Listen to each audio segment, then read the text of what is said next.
जी, तो हम आज का लेक्चर स्टार्ट करते हैं। जैसा कि आप जानते हैं, हमने जीके का जो सब्जेक्ट है वो स्टार्ट किया था कल। उसकी मेजर जो स्ट्रक्चर है उसको भी देखा था। और हम जानते हैं कि जीके का जो हमारा सब्जेक्ट है ये हमारा 10वां सब्जेक्ट है। इससे पहले हम 9 सब्जेक्ट्स पढ़ चुके हैं।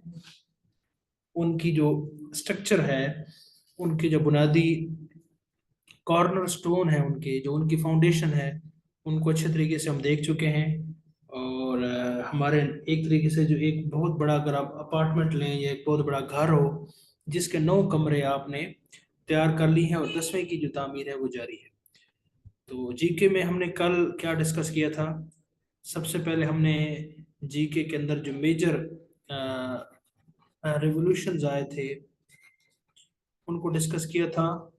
उनको डिस्कस करने से पहले हमने डिस्कस किया था कि रेवोल्यूशन होता क्या है, और रेवोल्यूशन में और इवोल्यूशन में क्या बुनियादी फर्क होता है, ये हमने देखा था।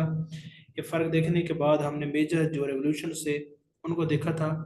उनमें हमने ग्लोरियस रेवोल्यूशन देखा था, फ्रेंच रेवोल्यूशन देखा था, अमेरिकन रेवोल्यूशन देखा था, चाइनीज रेवोल्यूशन देखा था, और एक दो और भी हमने इम्पोर्टेंट जो रेवोल्यूशन हैं वो यहाँ पे कवर किए थे। उसके बाद हमने दूसरे नंबर पे जो मेजर टर्म्स हैं, ऐसी टर्म्स, ऐसी फिलोसफीज जिन्होंने वर्ल्डली, इंटरनेशनली, ग्लोबली बड़ा एक बड़ा इम्पैक्ट क्रिएट किया है लोगों की लाइफ्स पर, उनको समझने की कोशिश की थी। उसके लिए हमने सबसे पहले रेनेसांस को देखा था। और रेनेसांस के लिए हमने कहा था कि रीबर्थ ऑफ लर्निंग थी इटली के अंदर और उसके सराउंडिंग कंट्रीज के अंदर।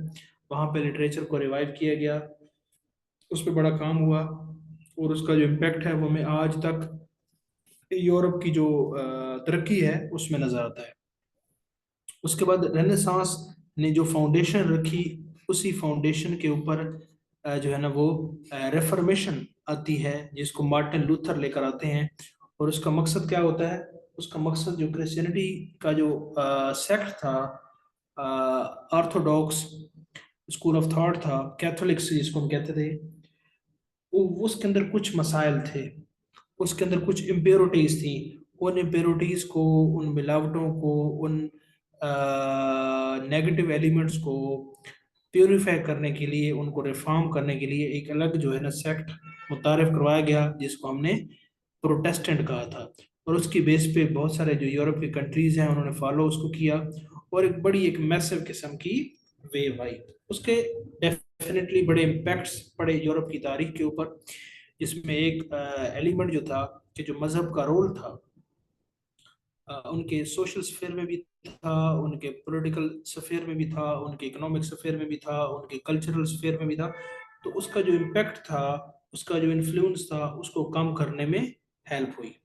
फिर रिफॉर्मेशन ने जब एक नई वेव जन्म ली पूरी यूरोप की तारीख में, तो सेकुलरिज्म के जो आइडियाज है वो बड़े प्रोपिगेट हुए, और लोगों ने जो है ना ह्यूमनिस्टिक आइडियाज को देखा। और जो प्रीवियस होते थे उनके आइडियाज थे जो कि ट्रेडिशनल आइडियाज थे, और उसमें रिलीजन का एक बड़ा गहरा रोल था, और वो बड़े डरे हुए महसूस करते थे। तो उन आइडियाज से उन्होंने रिफॉर्मेशन के बाद आज़ादी हासिल की। और उसके बाद फाइनल एक और आइडिया जिसने कल्मिनेट किया, वो था इनलाइटनमेंट। इनलाइटनमेंट ने क्या किया? इनलाइटनमेंट ने और ज़्यादा ये जो आइडियाज़ थे इनको ज़्यादा और ज़्यादा हवा दी। और जिसके बाद हमें जो है ना नए आइडियाज़ नज़र आते हैं, और मज़हब का जो इंटरफेरेंस है वो हमें कम से कम नज़र आता है। इंडस्ट्रियल रेवोल्यूशन नज़र आता है हमें, आर्ट्स के अंदर, लिटरेचर के अंदर, पेंटिंग्स के अंदर, ग्राफिक्स के अंदर, साइंस के अंदर, हर चीज़ के अंदर हमें एक जहत नज़र आती है। तो ये बुनियादी नज़रियात है जिनको हमने कल देखने की कोशिश की थी।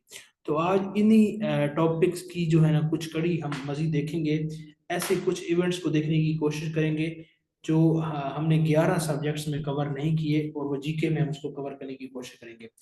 ऐसे इवेंट्स जिनका दुनिया पे भी गहरा असर पड़ा है, और उन्होंने वर्ल्ड को एक बड़े पैमाने पर जो है ना वो इन्फ्लुएंस किया है, बड़े पैमाने पर उसको मुतासर किया है। हम उनको देखने की कोशिश करेंगे।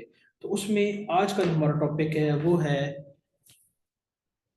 Important war important wars of the world. दुनिया में जो बहुत सी जंगें लड़ी गई हैं, कुछ ऐसी जंगें लड़ी गई हैं जिन्होंने तारीख के ऊपर मनफी असरात भी छोड़े हैं और उसके साथ मुस्बत असरात भी छोड़े हैं। तो उनको हम देखने की कोशिश करेंगे और उन्होंने क्या असरात छोड़े, कौन सी जंग कहाँ पे लड़ी गई, कैसे लड़ी गई, इनको हम करने की कोशिश करेंगे। क्योंकि हमारा सब्जेक्ट सिर्फ हिस्ट्री नहीं है। अगर हमारा सब्जेक्ट सिर्फ हिस्ट्री होता तो हम एक जंग को बड़ी डिटेल से ईच एंड एवरीथिंग उसकी कवर करने की कोशिश करते। क्योंकि हमारा सब्जेक्ट जीके है, जनरल नॉलेज है, हम वन पेपर के हवाले से तैयारी करने की कोशिश कर रहे हैं, तो इसके लिए हम उसकी डेप्थ में इन डेप्थ में जाने की कोशिश नहीं करेंगे। हम उसका जो सरसरी जायजा है, या उसका जो हेलीकॉप्टर व्यू है, या जो उसका उसका बर्ड्स व्यू है, इसको जानने की कोशिश करेंगे। तो सबसे पहले तो आपको पता होना चाहिए कि वार क्या होती है। वार कहते हैं, वार की जो बेसिक्स डेफिनेशन है वो क्या है? Absence of peace. Absence of peace. कहीं पे पीस, कहीं पे ट्रेनक्वालिटी, कहीं पे अमन शांति, उसकी जो गैर मौजूदगी है उसको जंग कहा जाता है।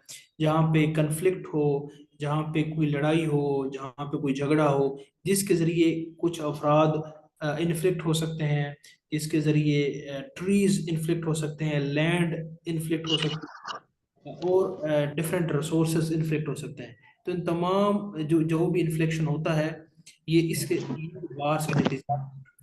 तो हम जरा वन बाय वन देखने की कोशिश करेंगे कि कौन कौन सी मेजर वार्स जो है ना वो तारीख में हमने देखी हैं और उसका क्या इम्पैक्ट पड़ा है।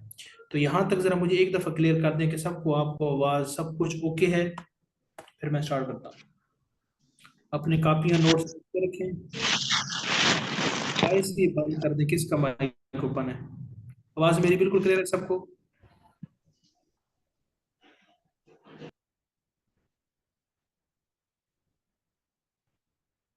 हाँ जी, आवाज़ सबको क्लियर है? ओके हो गया जी, ठीक हो गया जी। तो इन वार्स को आपने बड़ा केयरफुली नोट करते जाना है और इनको देखते जाना है। ठीक हो गया, जज़ाकल्लाह जी, बस मुझे तसल्ली हो गई है, अब मैं करता हूँ start। तो पहली जो जंग है जिसका बड़ा एक इम्पैक्ट रहा है दुनिया के ऊपर, हम उसको जंगे अजीम अव्वल कहते हैं। जंगे अजीम अव्वल, या इसको वर्ल्ड वार वन कहते हैं। World war one. World war का मतलब ऐसी जंग है जिसमें उस वक्त की जो एक बड़ी दुनिया थी उसने इसमें हिस्सा लिया था, इस वजह से इसको वर्ल्ड वार कहते हैं। इसको आलमी जंग भी कहते हैं। और वर्ल्ड वार वन इस वजह से कहते हैं कि एक जंग जब ये हुई तो उस वक्त तो इसका नाम वर्ल्ड वार था, फिर बाद में एक और इस जैसी भी एक वार हो गई, और फिर इसका उन्होंने नाम क्या रखा, इसका वर्ल्ड वार वन रख दिया और उसका वर्ल्ड वार टू रख दिया। तो वर्ल्ड वार वन जो है ना, ये लड़ी गई है, कहाँ पे लड़ी गई है जी? ये यूरोप के अंदर लड़ी गई है।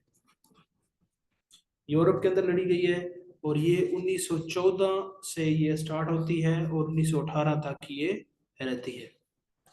1914 से 1918 तक ये जंग लड़ी गई है, और ये दो पार्ट्स के दरमियान में थी, दो ब्लॉक्स के दरमियान में थी।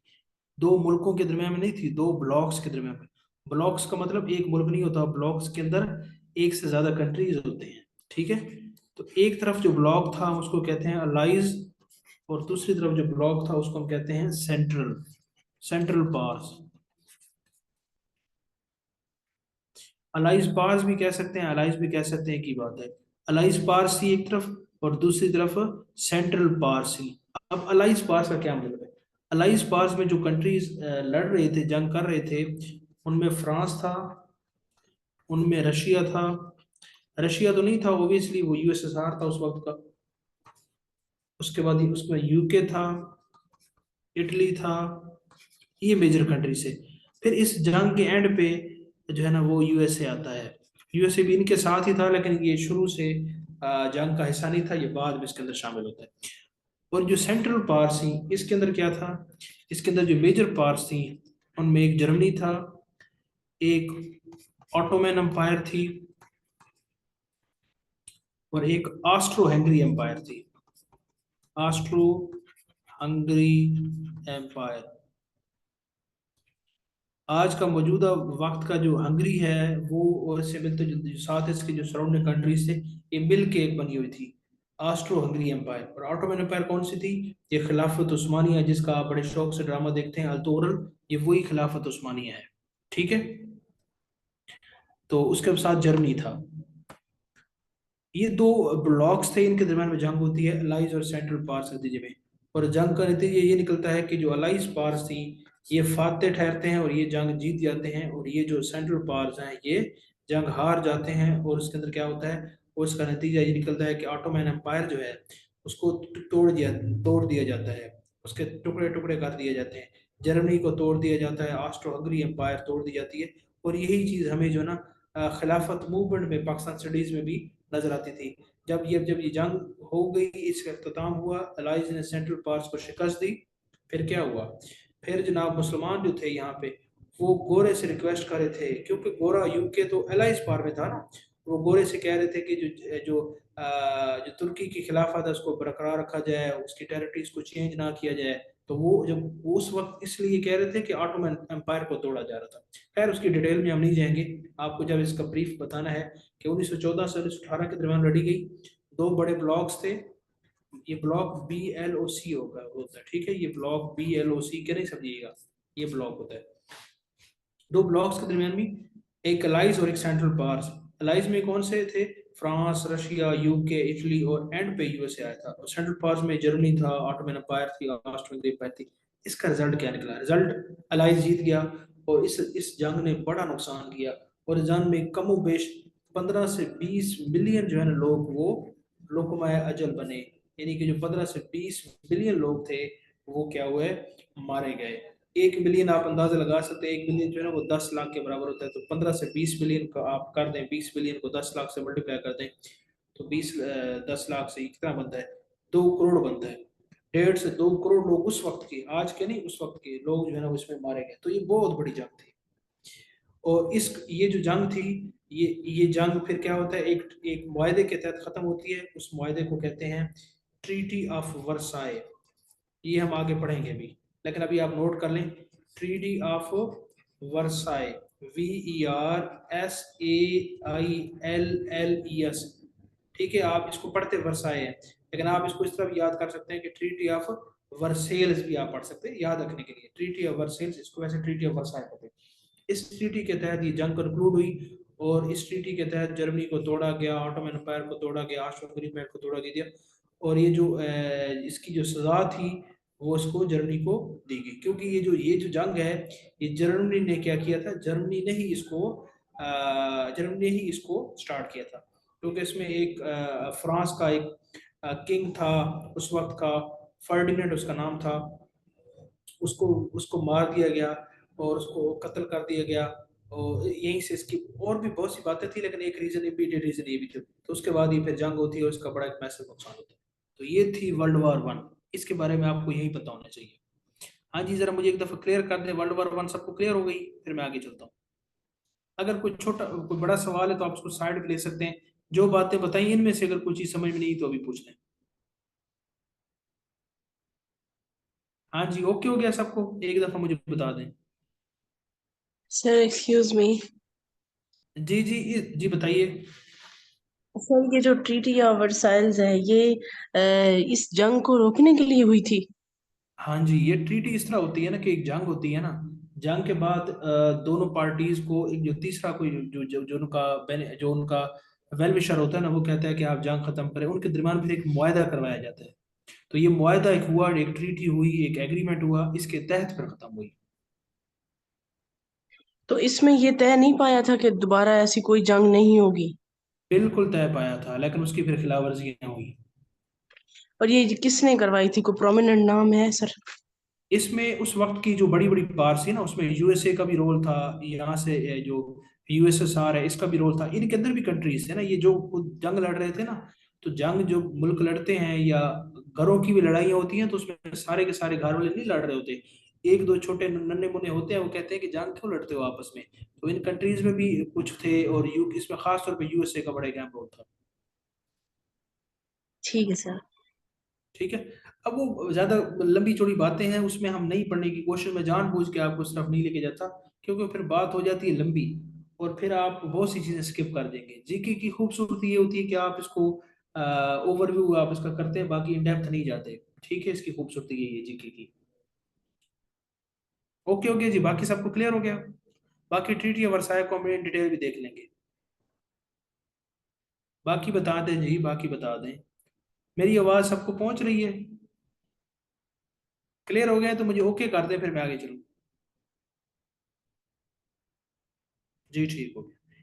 थोड़ा सा मेहनत कर लिया करें, कोशिश कर लिया करें। टाइप करने में मुझे पता है बहुत मुश्किल काम है ये टाइप करना, और इसमें बड़ा मेहनत लगती है, कोशिश भी होती है, और बहुत मुश्किल है। लेकिन फिर भी कोशिश करके ना एक दफा बता दिया करें, क्योंकि मैं आगे फिर मैंने चलना होता है ना। ठीक है।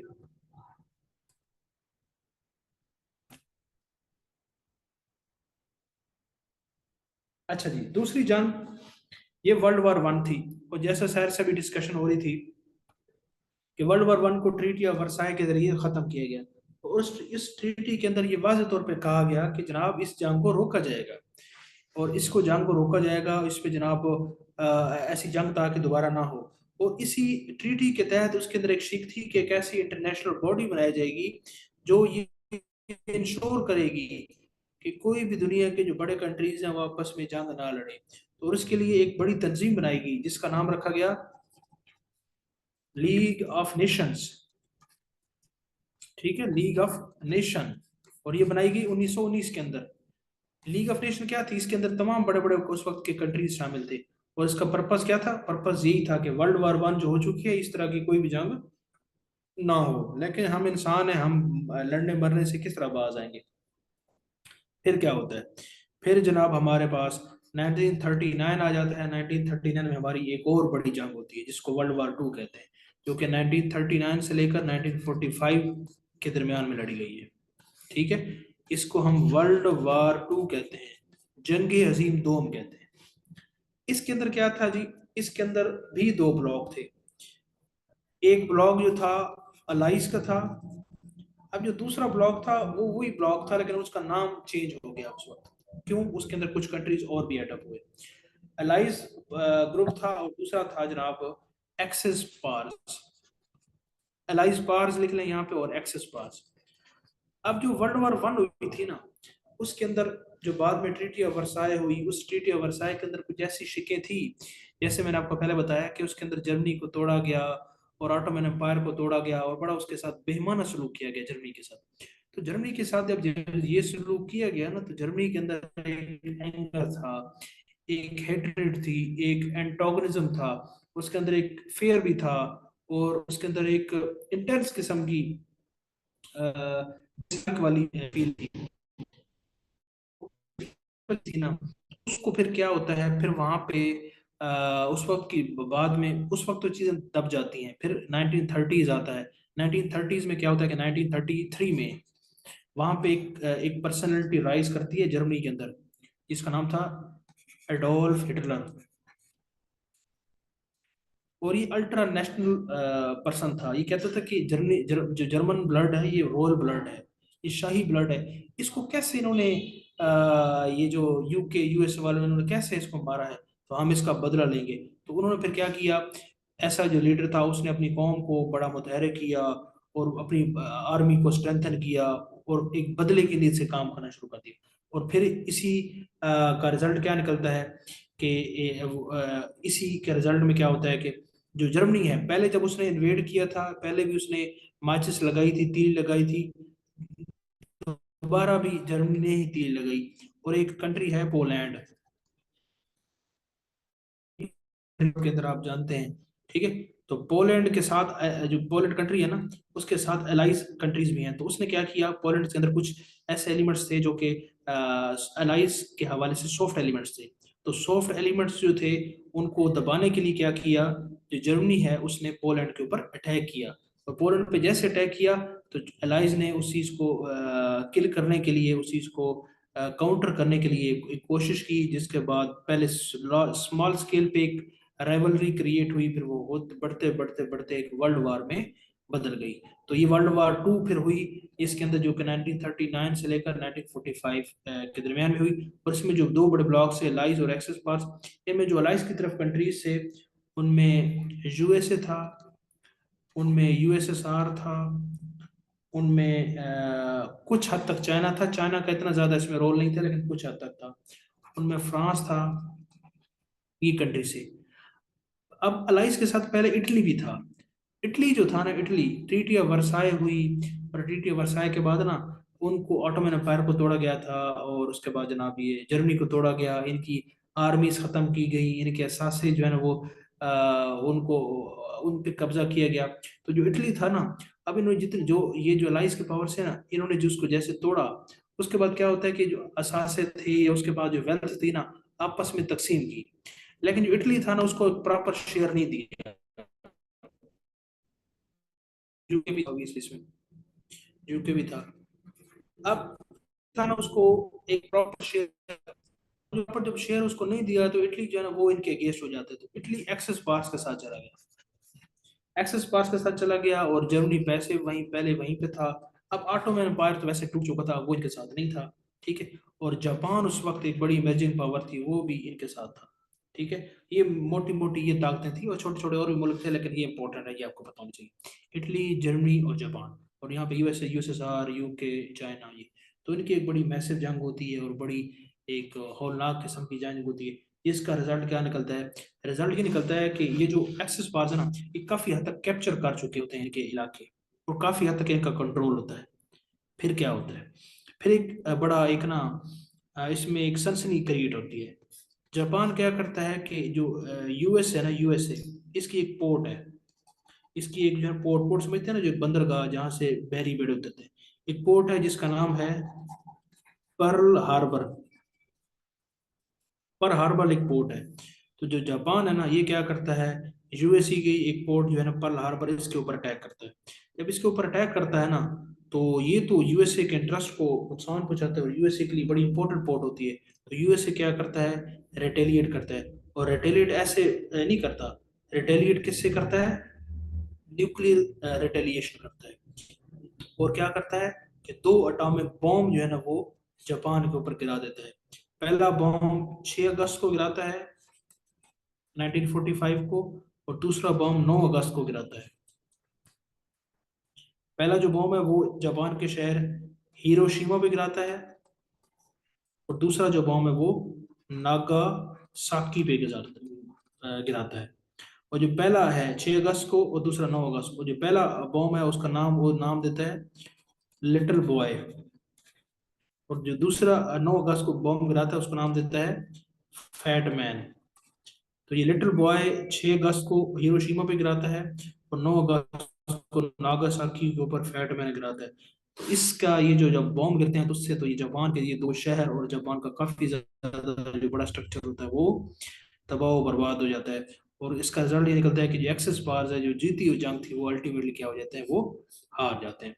और एलाइज पार जो है ना, ये विक्टोरियस होते हैं, और इन्होंने जनाब जीत जाते हैं, और ये हार जाते हैं, और जर्मनी के बुरे हालात हो जाते हैं, जापान वैसे बर्बाद हो जाता है, इटली के भी बड़े बुरे हालात हो जाते हैं। और ये जो एक जंग है वो किसी की हार ना किसी की जीत में खत्म होती है। और इसके अंदर जनाब बहुत ज्यादा कैजुअलिटीज होती हैं, और 70 से 80 मिलियन जो लोग हैं ना, आप अंदाजा लगाएं, 70 से 80 मिलियन जो लोग हैं वो लोगों में एजल बन जाते हैं, वो मारे जाते हैं। और इसमें कोई नहीं जीतता, ना कोई हारता है। हारता क्या है? जाहरी तौर पे तो ये जीत जाता है, लेकिन इंसानियत हार जाती है। और जो पूरा यूरोप है वो तबाह व बर्बाद हो जाता है, और यूरोप की तमाम इंडस्ट्री, उनका जो कम्युनिकेशन का निज़ाम दरम बरम हो जाते हैं, और इंतहाई बुरे हालात होते हैं। और उसके बाद क्या होता है कि जब ये जंग कंक्लूड होती है 1945 में, इसके बाद दोबारा ये कंट्रीज के बड़े बैठते हैं, वो कहते हैं कि यार हमने क्या किया है, हमने क्या जंग लड़ी है। और फिर वो क्या करते हैं, फिर एक बॉडी बनाते हैं, इंटरनेशनल बॉडी बनाते हैं, जिसको हम कहते हैं यूएनओ, यूनाइटेड नेशन ऑर्गेनाइजेशन, 1945 के अंदर। ठीक है। एक और बॉडी बनाते हैं जिसका काम क्या होता है, इसका काम ये होता है कि जो वर्ल्ड वार 2 के बाद कोई वर्ल्ड वार 3 ना हो, और ऐसी कैटास्ट्रफी से इंसानियत को ना गुजरा पड़े। और ये चीज, और वो यहाँ पे बताते हैं। और इस तरीके से जो एक जंग जंग है वर्ल्ड वार 2 के नाम से वो कंक्लूड होती है। तो ये उसकी जंग है, और इसकी मोटी मोटी बातें मैंने बता दी। मैं दोबारा से आपको बता देता हूँ।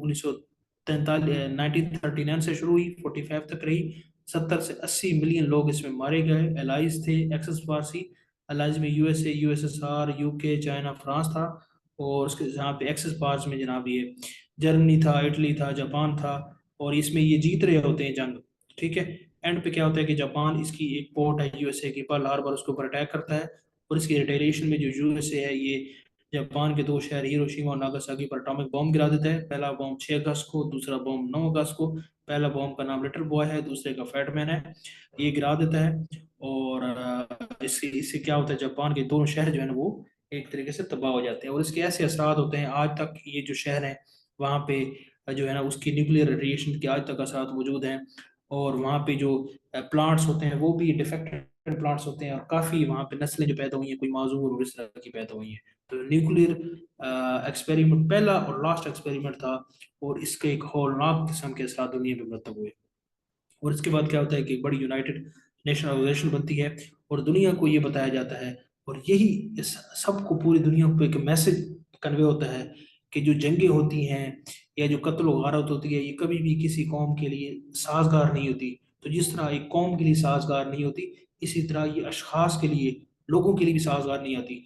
जो लोग जंगों में, कत्ल व गारत में, दुश्मनियों में पड़े रहते हैं, वो कभी ग्रो नहीं करते, उनके अंदर ग्रोथ नहीं होती, वो इलाके नहीं ग्रो करते, वो कौमें नहीं ग्रो करती। तो ये उन सब के लिए लेसन है। और उसके बाद क्या होता है कि यूरोप तबाह बर्बाद हो जाता है। उसके बाद वो तहिया करते हैं कि हम जंग नहीं लड़ेंगे, और वो जंग नहीं लड़ते, और फिर एक एग्जाम्पलरी जो है ना वो मॉडल पेश करते हैं। और पूरी दुनिया में आज जो है ना, हम में से हर जो थर्ड वर्ल्ड कंट्री है वो कहता है, हर कोई कहता है कि मेरी कब्र भी जनाब जाके यूरोप में बने, और हम मैं यूरोप में जैसे कैसे मैं पहुंच जाऊं। उसकी वजह क्या है कि वहाँ पे पीस है, वहाँ पे ट्रैंक्विलिटी है, वहाँ पे प्रॉस्पेरिटी है, वहाँ पे अमन है। और हम जो भूखे नंगे हैं, पाकिस्तान भारत वाले, आज भी लड़ रहे हैं।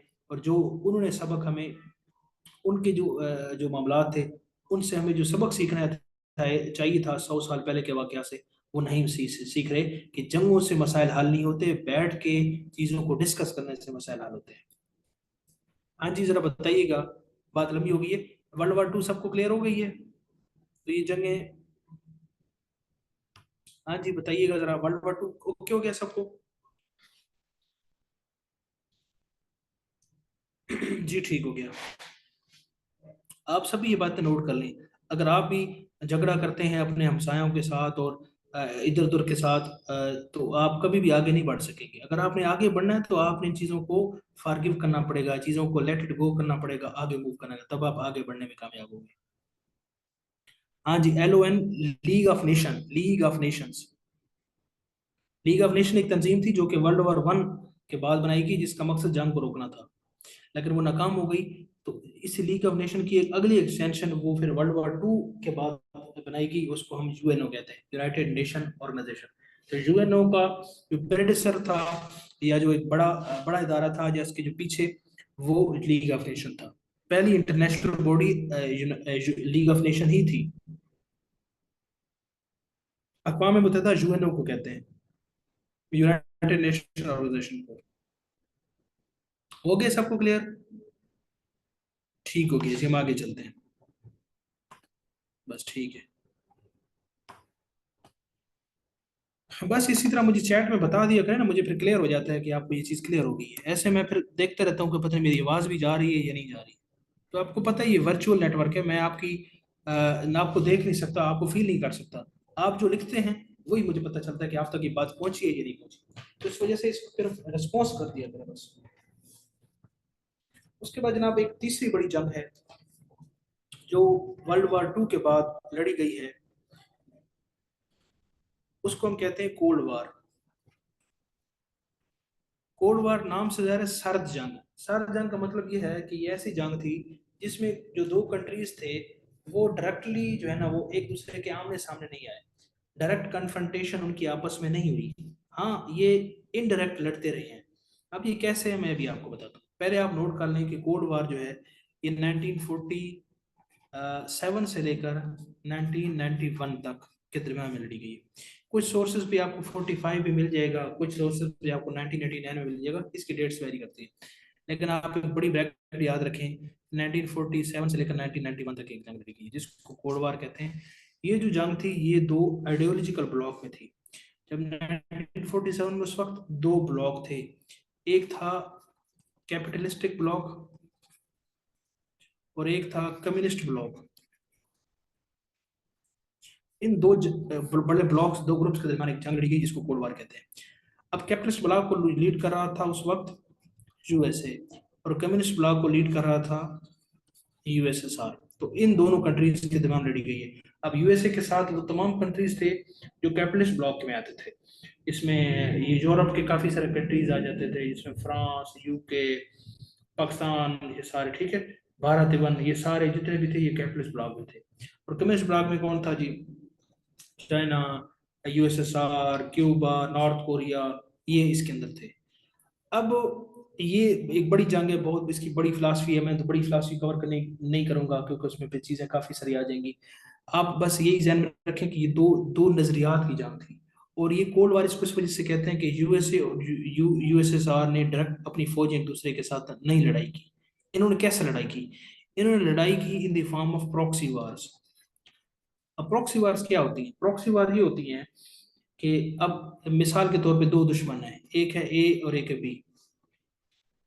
अब कैसे वो लड़ते हैं? वो इस तरह लड़ते हैं कि मिसाल के तौर पे जो बी है ना, इसका यहाँ पे घास है, इसका यहाँ पे घास है, और इसका जो घास है ना, इस घास पे जो एक शख्स सी है, उसने जो है ना उसके जानवर चले गए हैं और उन्होंने वो घास खा लिया है। अब ये बी है ना, ये क्या करेगा? बी इसको रोकेगा ना और सी से लड़ेगा कि यार आपने क्या किया, मेरा घास खा लिया है अनुसार। अब जो ए है ना, ये देख रहा है कि सी ने इसका नुकसान किया है, तो ये क्या करेगा? इसको, सी को कहेगा यार मैं आपको देता हूँ, आपके पास अगर बंदूक नहीं है ना तो मेरे से ले लो, उड़ाओ उसको जाके। तो अब क्या होगा? अब ये इसको सपोर्ट करेगा और ये इसके साथ डायरेक्ट हो जाएगा। ये एक प्रॉक्सी वार का एक तरीका है। या इसमें ऐसे भी हो सकता है कि ये जब जब ये इसके ने देखा ना कि बी ने कि ये सी जो है ना, सी को ये सपोर्ट कर रहा है, तो वो खुद पीछे हट जाएगा और वो क्या करेगा? एक और पर्सन डी को कहेगा मैं आपको पैसा देता हूँ, आप इसके साथ लड़ो। अब लड़ कौन रहा है जाहिरी तौर पे? सी और डी आपस में। लेकिन ये तो लड़ रहे हैं ना, इसके पीछे असल जो लड़ाई है वो ए और बी की है। तो ऐसी वार्स को प्रॉक्सी वार कहते हैं। इस तरह अगर आपने कभी अटेंडेंस लगवाई हो यूनिवर्सिटी के अंदर, जिसको प्रॉक्सी अटेंडेंस कहते हैं, कि आप मौजूद नहीं होते और आपकी जगह आपका कोई दोस्त है, वो यहाँ वहां पे यस सर या यस मैम कर देता है, ठीक है, तो उसको प्रॉक्सी कहते हैं ना। तो इसी तरह प्रॉक्सी वार भी यही होती है कि आप किसी और की जगह पे लड़ रहे होते हैं और किसी और की इंटेंशंस को पूरा कर रहे होते हैं। तो ये प्रॉक्सी वार है। तो यूएसए और यूएसएसआर ने काफी ज्यादा प्रॉक्सीज लड़ी हैं डिफरेंट जगहों पे, और जंग लड़ी हैं, खुद कभी कन्फ्रंटेशन में नहीं है, इसी वजह से इसको तो कोल्ड वार कहते हैं। इसकी अगर मैं कुछ आपको एग्जांपल दूं ना, तो इसी की एक छोटी वार है जिसको हम कोरियन वार कहते हैं। कोरियन वार क्या है? जो कि नॉर्थ कोरिया और साउथ कोरिया के दरमियान में लड़ी गई है। नॉर्थ कोरिया और साउथ कोरिया। अब आप कहेंगे नॉर्थ कोरिया साउथ कोरिया के दरमियान, अब ये जंग तो नॉर्थ कोरिया साउथ कोरिया थी, ये तो दो सी और डी थे। असल तो ये तो मोरे थे ना। असल ये जंग यूएसए और यूके की थी।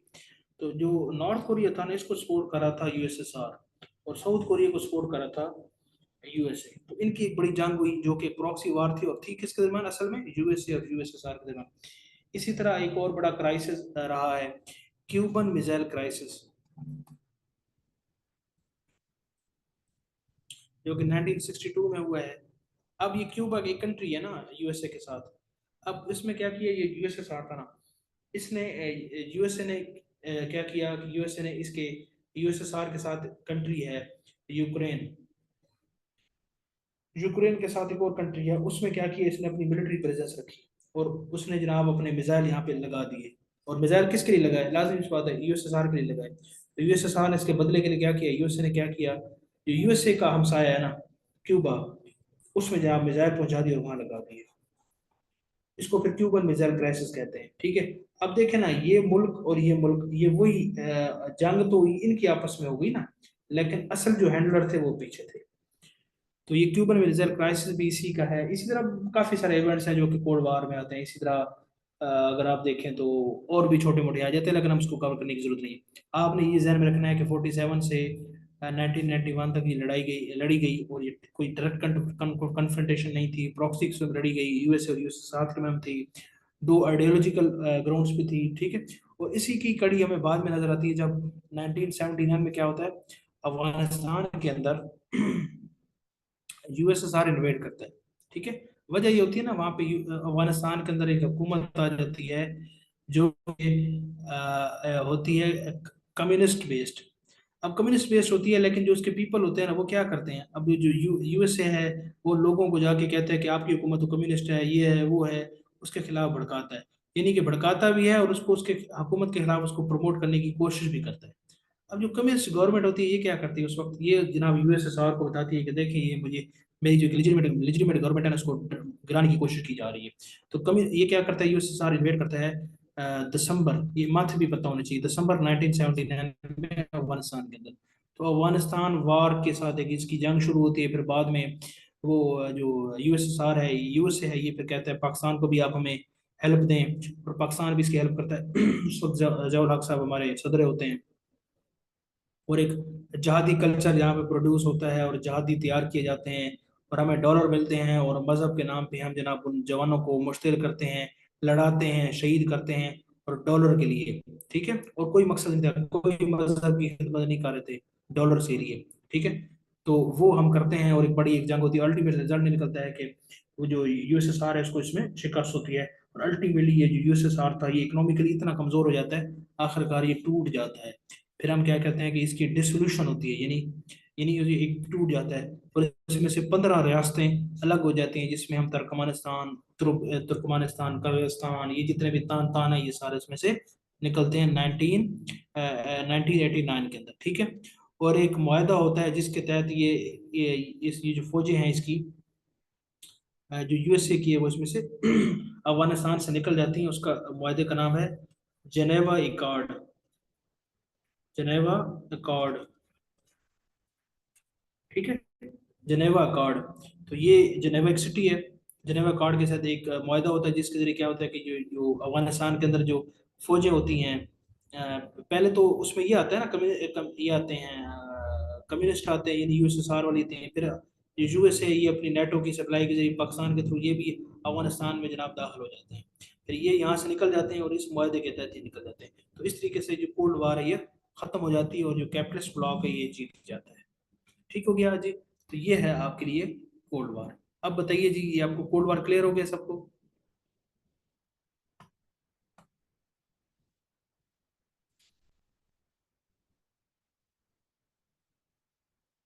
हाँ जी, ओके हो गया जी। जी इसी तरह कुछ पूछना है तो पूछें।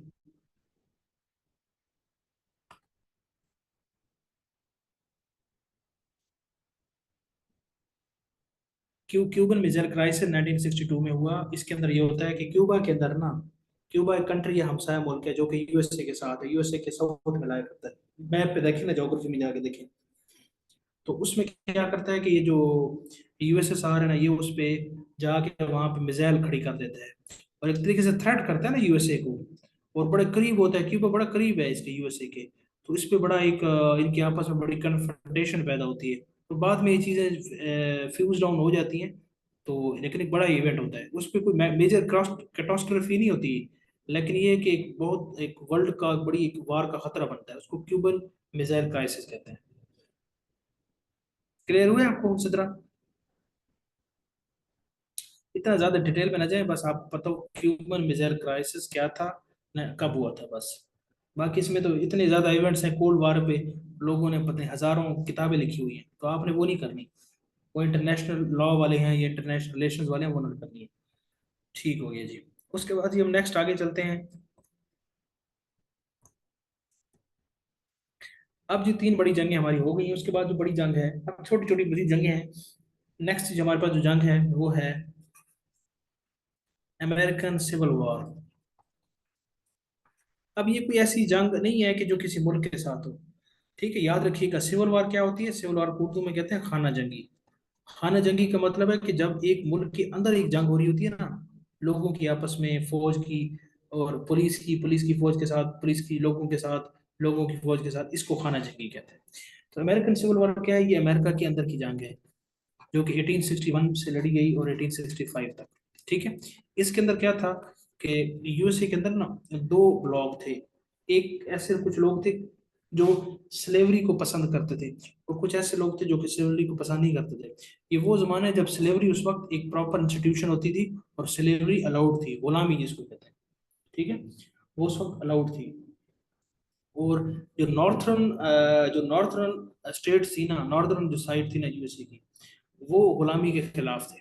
वो कहते थे कि गुलामी खत्म होनी चाहिए। और जो साउदर्न स्टेट थी ना, ये गुलामी के हक में थी। क्यों हक थी? ये जो साउदर्न एरिया था ना यूएसए का, इसके अंदर एग्रीकल्चर थी। एग्रीकल्चर थी, यहाँ पे जितने भी मज़ारे हैं या जो भी मजदूर किसान होते थे ना, वो ज्यादातर गुलाम थे। और वो लोग चाहते थे कि यहाँ पे स्लेवरी जिंदा रहे, ताकि हम इनसे काम करवाते रहे। ठीक है, तो इस वजह से ये साउथ वाले स्लेवरी के हक में थे, और नॉर्थ वाले क्या थे, स्लेवरी के खिलाफ थे। तो अब क्या होता है, फिर होता ये है कि नॉर्थ का जो है ना, नॉर्थ के एक सदर आते हैं, नॉर्थ के, उसका नाम था अब्राहम लिंकन, जो जमहूरियत की तारीफ भी करते हैं, आपको आती भी है कि जमहूरियत, democracy is the government of the people for the people by the people. वो जो एक मशहूर तारीफ है, अब्राहम लिंकन की तारीफ है ना, जमहूरियत अवाम की हुकूमत है, अवाम के लिए और अवाम में से है। तो वही इब्राहिम लिंकन साहब जो है ना, बड़े इंटेलेक्चुअल बंदे होते हैं, वो कहते हैं कि यार ये जमहूरियत खत्म होनी चाहिए। तो इसके लिए वो क्या करते हैं कि एक जंग हो रही होती है, यानी कि जो लोग आपस में लड़ने शुरू कर देते हैं, तो वो जनाब क्या करते हैं, ये जो साउथ में एक इंसर्जेंसी क्रिएट होती है, उसको दबाने की पूरी कोशिश करते हैं, और वो उसको दबाने में कामयाब हो जाते हैं। और वो फिर क्या करते हैं कि जो गुलामी है उसको 1865 के अंदर क्या करते हैं, खत्म कर देते हैं। तो ये याद रखिएगा। और ये खत्म करते हैं, और इनके लिए इनके जो आयन है उसके अंदर 13वीं तरमीम होती है। 13वीं तरमीम के जरिए 1865 में यूएसए के अंदर जो गुलामी है वो अब्राहम लिंकन साहब खत्म कर देते हैं, और इसको मशहूर अमेरिकन सिविल वार कहा जाता है। और इसी के लिए जनाब ये आपके जो मार्टिन लूथर किंग साहब थे ना, उन्होंने बड़ी तकरीरें भी लिखी थी। और ये सिविल राइट्स है ना, वो भी काला था ना, वो भी गुलामी से खात्मा चाहता था। वो कहता था कि आई हैव अ ड्रीम, मेरा एक दिन ख्वाब है कि गोरे और काले इकट्ठे घूमेंगे, और बराबरी होगी, मसावात होगी, ये होगा वो होगा, वो सारी बातें उसने की थी। तो वो तो एक फिलोसफर था ना, तो उसने एक फिलोसफी दी, उसको फिलोसफी को सही तरीके से जिसने इन्फोर्स करवाया, उस पर काम करवाया, तो वो अब हमारे इब्राहिम लिंकन साहब थे। हाँ जी, ये सिविल थी अमेरिकन सिविल वॉर। सबको क्लियर हो गई है?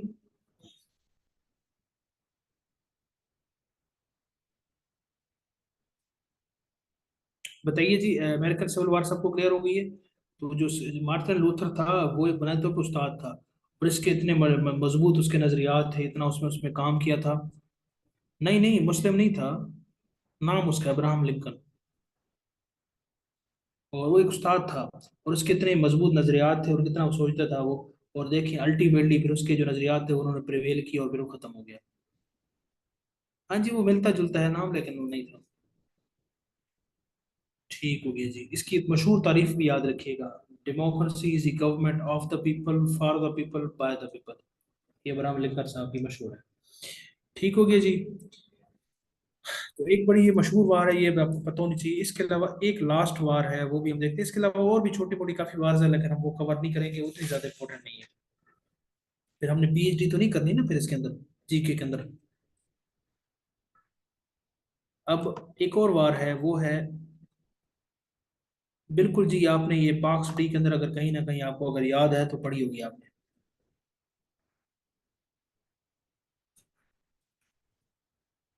ये ज्यादातर बातें आप पढ़ चुके हैं, बता आपको।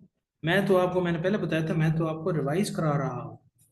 मैं को नई बातें तो आपको नहीं बता रहा। आपके सब कॉन्शियस में ये चीजें सारी बैठी हुई है, मैं तो उनको दोबारा से झिझोड़ के निकालने की कोशिश कर रहा हूँ। एक और वार है जी, वियतनाम वार। वियतनाम में जिस तरह नॉर्थ कोरिया और साउथ कोरिया में जंग लड़ी गई, इसी तरह नॉर्थ वियतनाम में और साउथ वियतनाम में भी एक जंग लड़ी गई। ठीक है, यहाँ भी वैसे ही था। जो नॉर्थ वियतनाम था, जो साउथ वियतनाम है, इसको जनाब यूएसए ने सपोर्ट किया यहाँ पे लोगों को। और जो नॉर्थ वियतनाम था, इसमें किसको सपोर्ट किया, इसमें उसको यूएसएसआर ने सपोर्ट किया। और वहाँ पे जनाब बड़ी एक मैसिव किस्म की जंग हुई। ठीक है, और गुरिल्ला वारफेयर यहाँ से इन्वेंट हुआ। गुरिल्ला वारफेयर ये एक टेक्निक है वारफेयर की। ठीक है, गुरिल्ला वारफेयर, गुरिल्ला वारफेयर ये टेक्निक होती है जिसको कहते हैं कि hit and run policy, hit and run. कि आप कोई अटैक करें किसी जगह पे जाके और फिर भाग जाएं, इसको कहते हैं गोरिल्ला वारफेयर टेक्निक। ये इसके अंदर बड़ी इस्तेमाल हुई। जिस तरह बच्चे करते हैं ना, एक घर है उसके बाद जो बैल है ना वो बचाए और भाग गए तो वो गोरिल्ला वारफेयर, गोरिल्ला टेक्निक है ये, हिट एंड रन। तो ये पॉलिसी थी जो जो कि वियतनाम वार के अंदर आजमाई गई, और इसका रिजल्ट ये निकलता है कि अल्टीमेटली क्या होता है कि इसमें भी जो आपका नॉर्थ कोरिया है ये अल्टीमेटली जीत जाता है, और ये साउथ कोरिया, साउथ कोरिया कह रहा हूँ, साउथ वियतनाम, इसको बुरी तरह शिकस्त होती है। और ये जो अमेरिकी फौजी हैं ये बुरी तरह वहां से निकलते हैं, अमेरिका को उसमें बुरी तरह शिकस्त मिलती है। तो ये थी आपकी वियतनाम वार, यही थी बस। इसके अंदर ज्यादा डिटेल है सही, लेकिन बताने की जरूरत नहीं। क्लियर हो गया जी सबको? वियतनाम वार क्लियर हो गई? ठीक हो गया जी। वार्स और भी बहुत ज्यादा है, लेकिन मैं मोटी मोटी सिर्फ वार्स कवर कर रहा हूँ।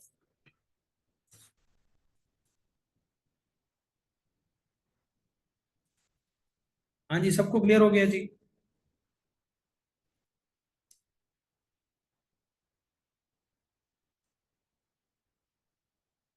ठीक हो गया। ठीक है। ठीक। नेक्स्ट टॉपिक हम अपना स्टार्ट करते हैं। अब ये तो थी वार्स। अब कुछ ऐसे एग्रीमेंट्स हैं जो कि इंटरनेशनली बड़े मशहूर हैं, जो इंटरनेशनली हुए हैं, हम उनको देखने की कोशिश करते हैं। एग्रीमेंट्स हैं, मुआहदे हैं, उनको जरा वन बाय वन देखते हैं। ठीक है, तो एग्रीमेंट भी कहते हैं, ट्रीटीज भी कहते हैं, ट्रीटी भी कहते हैं, ठीक है।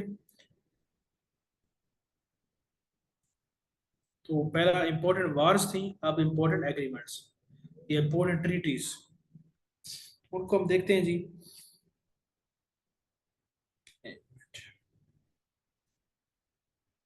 तो इंपॉर्टेंट ट्रीटीज या इंपॉर्टेंट एग्रीमेंट्स कह सकते हैं। तो उसमें एक जो ट्रीटी है, पहली पहली जो ट्रीटी है वो है जनाब, जिसको हम कहते हैं मैग्ना कार्टा। मैग्ना कार्टा ये एक मुआहदा है जो कि 1215 में हुआ है, ठीक है। और ये यूके के अंदर हुआ है 1215 में, ठीक है। 1215 में हुआ है। इसके अंदर क्या होता है कि उस वक्त का एक बादशाह होता है यूके का, जिसका नाम होता है किंग जॉन, ठीक है। जॉन होता है, और ये बादशाह होता है, और आम एक लोग होते हैं, ठीक है। आम लोगों का एक ग्रुप है जिसको कहते हैं बैरन्स, उसको बैरन्स एक ग्रुप है। उसके साथ जो बैरन्स हैं ये उस वक्त की डिमांड्स होती हैं, उसको कहते हैं बादशाह को। और बड़ा ये इस पे खिलाफ भी होते हैं कि बादशाह के बड़े जो है ना लामहदूद इख्तियारात हैं, बादशाह के इख्तियारात को भी पूछने वाला नहीं है, ये नहीं है वो नहीं है।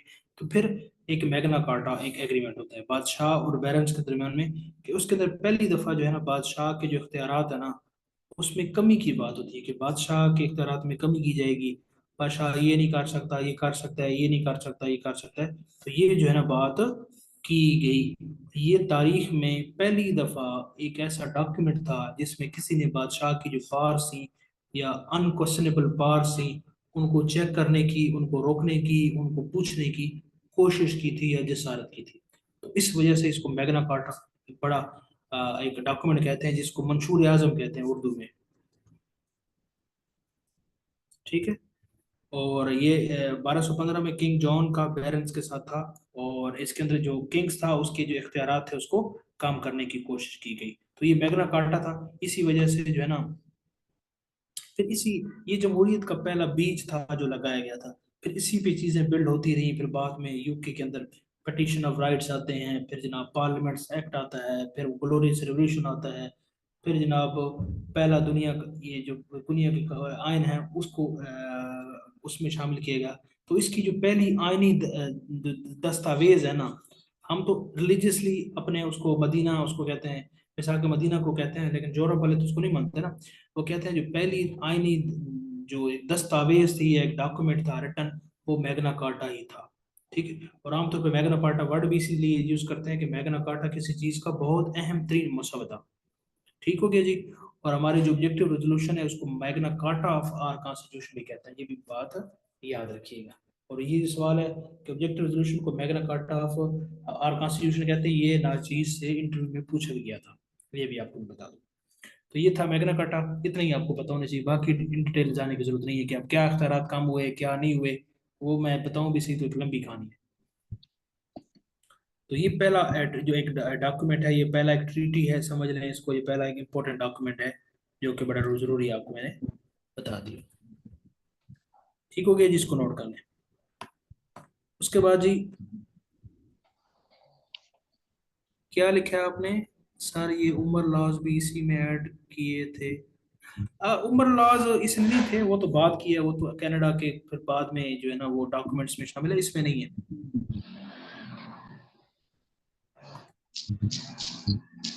वैसे वो जो स्पिरिट थी ना उसकी, हमारी जो खिलाफत राशिदा की, वो स्पिरिट्स हमें मुख्तलिफ जगह पे नजर आती है। वहाँ पे जो अकाउंटेबिलिटी थी बादशाहों के हवाले से, वो बड़ी बेहतरीन थी। वो हम इस्लामियात में इंशाल्लाह देखेंगे। असल में पता है बात क्या है?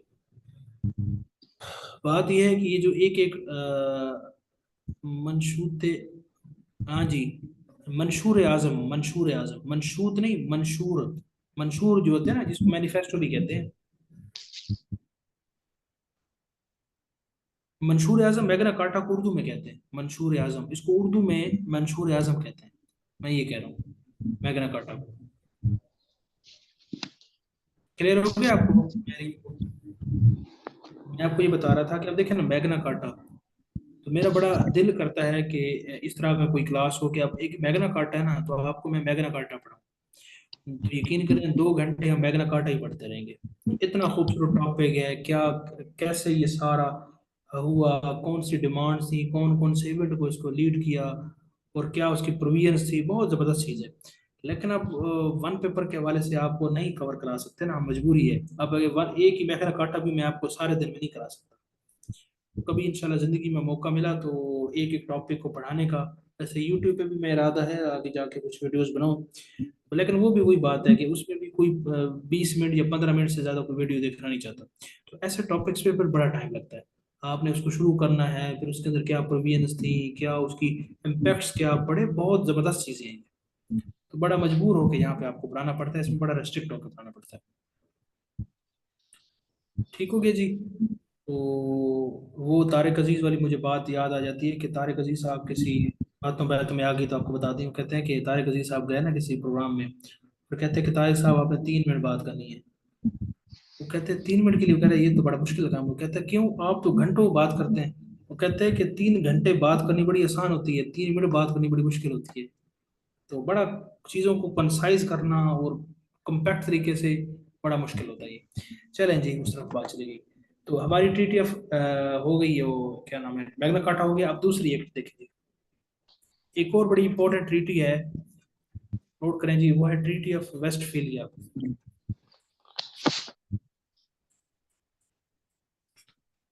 ट्रीटी ऑफ वेस्टफेलिया है जी। ट्रीटी ऑफ वेस्टफेलिया एक बहुत इंपॉर्टेंट ट्रीटी है, और इसका इंटरनेशनल लॉ, इंटरनेशनल रिलेशन, इसके ऊपर बड़ा एक गहरा जो है ना इम्पैक्ट पड़ा है। और वेस्टफेलिया एक शहर का नाम है, और ये शहर जनाब जर्मनी के अंदर लाया करता है। ठीक हो गया जी। इसके अंदर ये ट्रीटी हुई है 1648 के अंदर। इसके अंदर ये था ट्रीटी ऑफ वेस्टफेलिया के अंदर, कि इससे पहले ये होता था कि जो है ना एक कंट्री नहीं होता था, एम्पायर्स होते थे। जिस तरह मैंने आपको बताया कि ऑटोमन एम्पायर है, ये एम्पायर है, वो एम्पायर है। एक मुल्क है, फिर दूसरा मुल्क है, ये सारे मुल्क आपस में जुड़े हुए थे।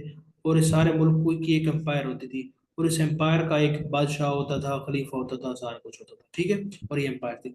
और ये ट्रीटी ऑफ वेस्टफेलिया थी, इसने फिर इस चीज़ को ख़त्म करने की कोशिश की। इसने कहा अब ऐसा नहीं होगा, अब हर जो एक मुल्क है ना, ये एक मुल्क ही होगा, और अपने दाखिली और जो खारजी मामलात है उसमें वो आज़ाद होगा।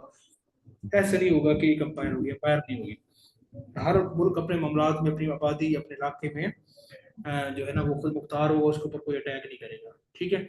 और उसके उसका जो उसका जिस जिस किस्म का वो रिलीजन प्रैक्टिस करना चाहें, जो कुछ करना चाहें वो कर सकते हैं। तो इसको हम कहते हैं नेशन स्टेट सिस्टम।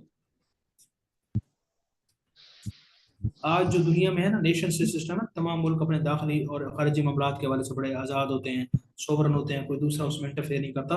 तो ये नेशन सिस्टम स्टेट सिस्टम के थ्रू ही है। इससे पहले सिटी स्टेट सिस्टम होता था, जिसमें एम्पायर्स होते थे। ठीक है। तो सिटी स्टेट सिस्टम जो है ना वो नेशन स्टेट सिस्टम में कन्वर्ट हुआ 1648 के अंदर, ट्रीटी ऑफ वेस्टफेलिया के अंदर। और भी इसमें लंबी चौड़ी कहानियां हैं, वो मैं कवर नहीं करूंगा। आगे जी एक और ट्रीटी है, नोट करें जी। ट्रीटी ऑफ वर्साई, ये भी बात भी हुई थी इसकी, जो कि 1919 में हुई, जो कि वर्ल्ड वार वन होती है हमारे पास 1914 से लेकर 1918 तक। तो 18 में वर्ल्ड वार वन खत्म होती है। तो जब वर्ल्ड वॉर वन खत्म होती है तो इसके खात्मे पर एक ट्रीटी साइन होती है, वर्ल्ड ट्रीटी ऑफ, उसको वर्साई कहते हैं। इस ट्रीटी ऑफ वर्साई के तहत जो है ना, जर्मनी, चूंकि जर्मनी ने ये जंग वर्ल्ड वॉर वन शुरू की थी, तो जर्मनी की जो आर्मी थी ना, इसको काफी हद तक तोड़ा गया, इसको खत्म किया गया। इसके जो वेपन्स थे वो इसे ले लिए गए, इससे जनाब हैवी जुर्माने किए गए, इसकी इंडस्ट्री पर कब्जा किया गया, इसके लोगों को भी कैद खानों में डाला गया, इसकी एग्रीकल्चर को पे कब्जे किए गए। यानी कि जर्मनी को तहस नहस कर दिया गया एक तरीके से, ट्रीटी ऑफ वर्साई। ठीक है। तो जो जर्मनी की जो बदहाली है, या उसकी जो जबू हाली है, या जो उसकी अ, अब कह लें कि उसकी जो बहुत ज्यादा बुरे तरीके से जो ट्रीटमेंट करने वाली जो ट्रीटी है, ये डॉक्यूमेंट है, वो ट्रीटी ऑफ वर्साई है। और इसका पॉजिटिव आउटकम ये था कि इसके तहत जनाब सर क्या ये होती है। सर ये काइंडली मैरीन यासिर का माइक ऑफ करें सर, बहुत ज्यादा नॉइस आ रहे हैं। किसका माइक ऑन है? जी, मैं आपसे रिक्वेस्ट करता हूँ कि जो है ना माइक बंद रखा करें, जिसमें डिस्टरबेंस होती है, अभी किसी को हो रही है। पता नहीं मैं कहाँ पे था, मैं अब कहाँ पे था, मेरी तो सारा फ्लो ही टूट गया। क्या बात हो रही थी? सर वो जर्मनी की सर फौज को तहस नहस कर दिया गया था सर। जी ठीक है। अच्छा, तो ये ट्रीटी ऑफ वर्साई जो है ना, ट्रीटी ऑफ वर्साई, इसके तहत क्या होता है कि जर्मनी को जनाब तोड़ा जाता है, उसकी आर्मी को डिसबैंड कर दिया गया, उसकी जनाब इलाकों पे कब्जा कर लिया गया, उसके जनाब काफ़ी ज़्यादा हैवी फाइन्स किए गए। तो वो ट्रीटी ऑफ वर्साई के तहत हुआ। ठीक है। इसका पॉजिटिव आउटकम ये निकला कि जो वर्ल्ड वार वन है ना, वो ख़त्म हो गई। और जो है ना, उसके बाद जो लीग ऑफ नेशन है, वो एक और तंजीम, जैसा कि आपको बताया, वो बनाई गई, जिसका मकसद क्या था कि जो वर्ल्ड वॉर वन जैसी जो एक बड़ी जंग है, उससे बचाया जा सके। तो बस यही आपकी ट्रीटी ऑफ वर्साई थी। ठीक हो गया जी। अब जी आगे चलते हैं हम, और जो इम्पोर्टेंट ट्रीटीज हैं उनको जरा देखते हैं। तो यहाँ तक मुझे बता दें कि सबको ओके हो गया, क्लियर हो गया?